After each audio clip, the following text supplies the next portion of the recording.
Hi everyone, I'm Gertie from Charm Patterns.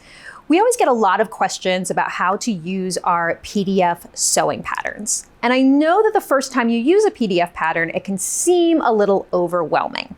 So today I'm going to take you through the two different types of PDF patterns that we produce here and how to use them. So let's go ahead and get started.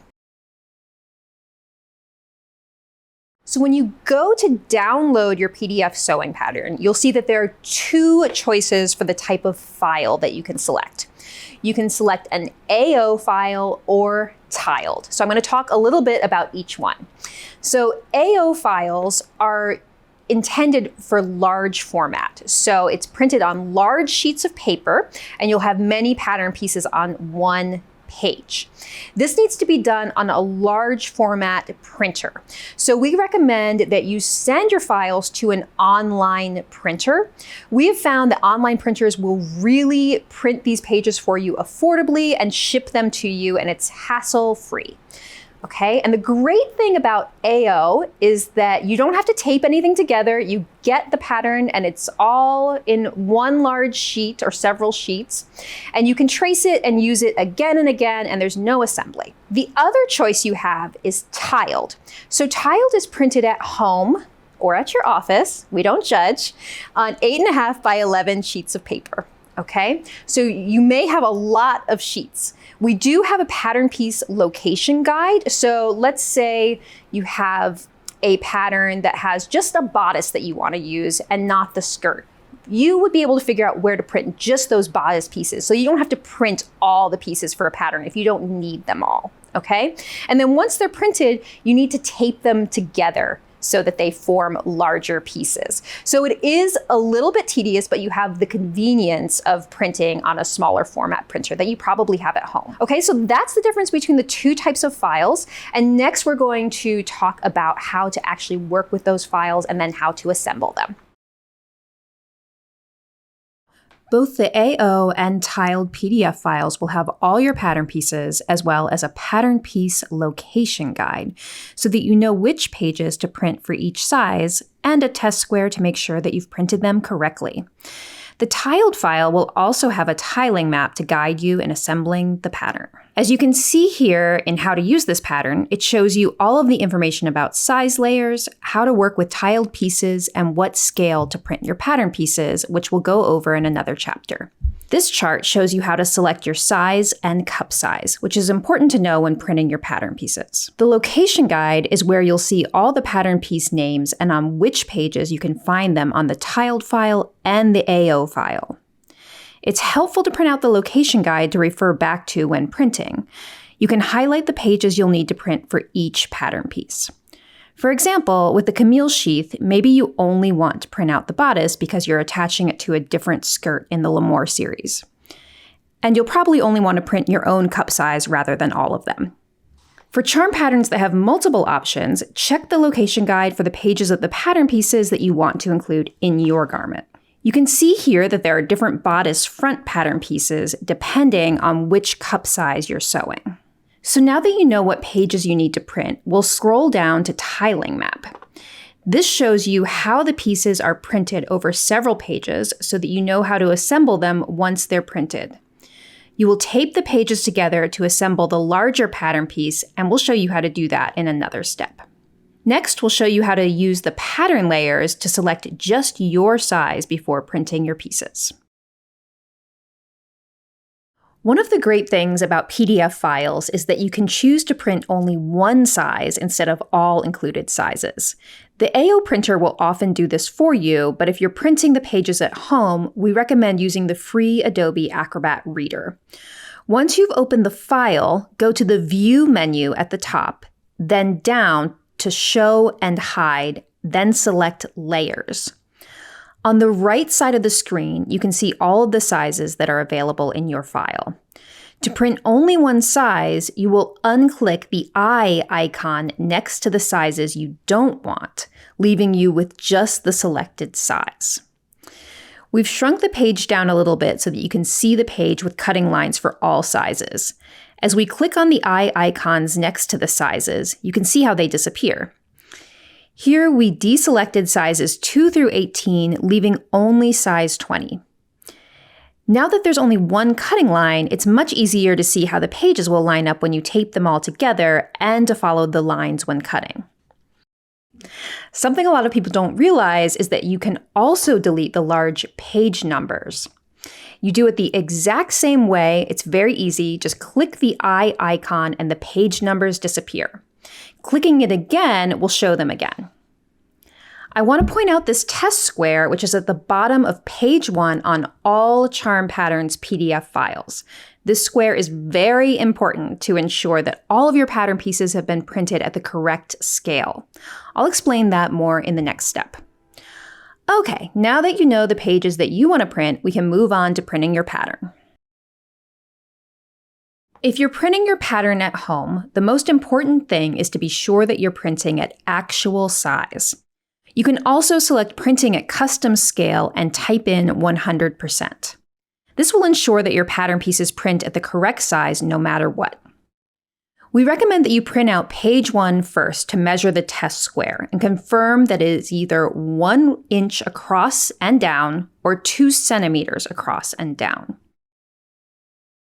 If the square does not measure the correct size listed on the square, go back to your file and check to see if it's printing at actual size or 100%.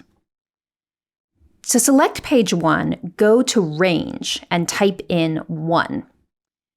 You can also select a range like 1 through 10, or individual pages by separating them with a comma. This is also what you will do to print the pages you've highlighted for the pattern pieces in your size. Once you have your pages selected, hit print and you're all set. Not too scary, right? Next, I'll show you how to assemble and cut out your pattern pieces. Now that you have everything printed, the next step is to assemble them. And remember, you don't have to assemble every single page. You can choose to only do one piece or the cup size you're printing, for instance. So what you would do first is you would go to that pattern piece location guide and get the page numbers that you needed to print.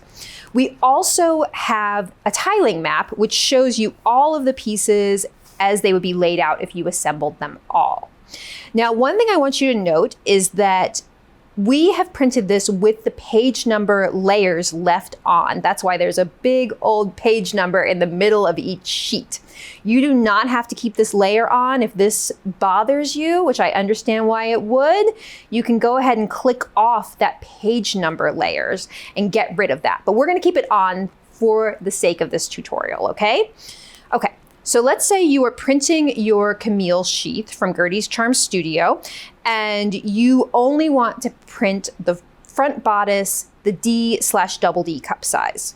So you would find those pieces in the pattern piece location guide, and you can see it right here on the tiling map. I know I need to print pages 6, 7, 8, and 9, as well as 17, 18, and 19, okay? So I'm going to assemble these in horizontal rows and then tape those long rows together. So let me show you how the process works. I have pages 6 through 9 here.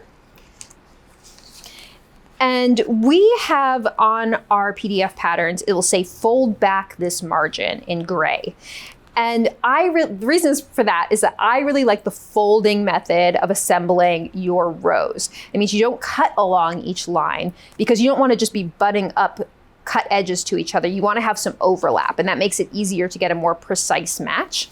So what you're going to do is you're going to fold back the vertical margin like so, increase it nicely. And then you're going to match it in the corners. There's a little number plus letter, A6, and you're going to match it to A6 in the corresponding page, okay? So you're going to match right along this line. And I really recommend having a weighted tape dispenser so that you can do this with just one hand. You can grab a piece of tape with one hand, and then you're going to place tape along those lines. And you really want to take your time to match those lines perfectly. Okay, so that's one. Now we're going to continue down the row. I'm on page 7. I'm going to fold back the vertical margin again. And make sure that these little corner number letter combos are corresponding. And again, I'm going to tape.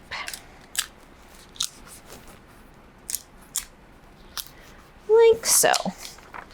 All right, I have one more piece in this horizontal row. So again, I'm going to fold back. And one thing worth noting is that some people, and this is a good idea, is you might want to put a few pieces of tape on the back side too on these overlaps so that when you cut the pieces, they're not flopping everywhere. Okay, so this is my final piece in this row.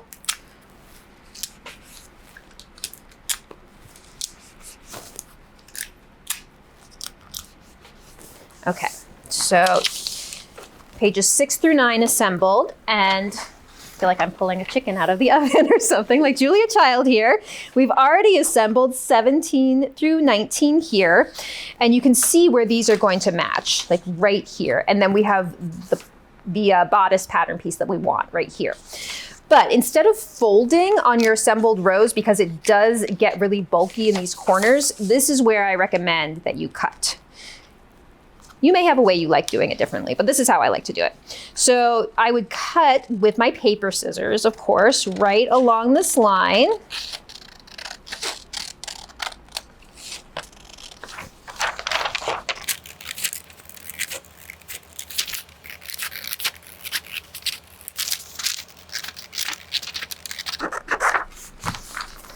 Like so.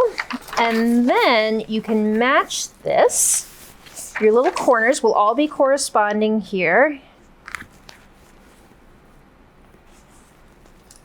And then you can tape the two rows together.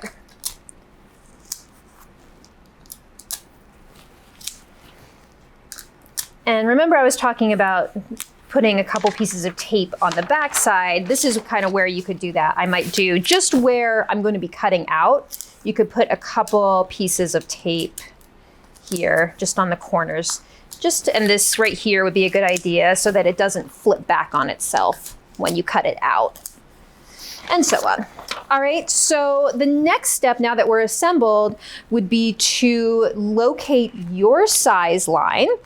And one thing you can do, it can get confusing when the lines overlap. So you may want to go over your line with a highlighter or a marker, something in a different color first, so that you know where to cut, and then you can cut out with paper scissors. Or of course, you could trace the size that you want. Some people really love tracing. I know it's a whole other step, but some people love to trace this onto clean paper now so that you can use this tiled piece again and again, and you don't have to assemble again, should you choose to reprint.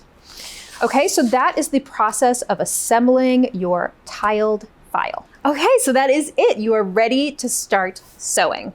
So I know that PDF patterns can seem a little overwhelming or intimidating at first before you've used them, but I really hope that this little video guide has helped it seem easy and approachable. I can't wait to see what you make. Thank you so much for watching. Goodbye.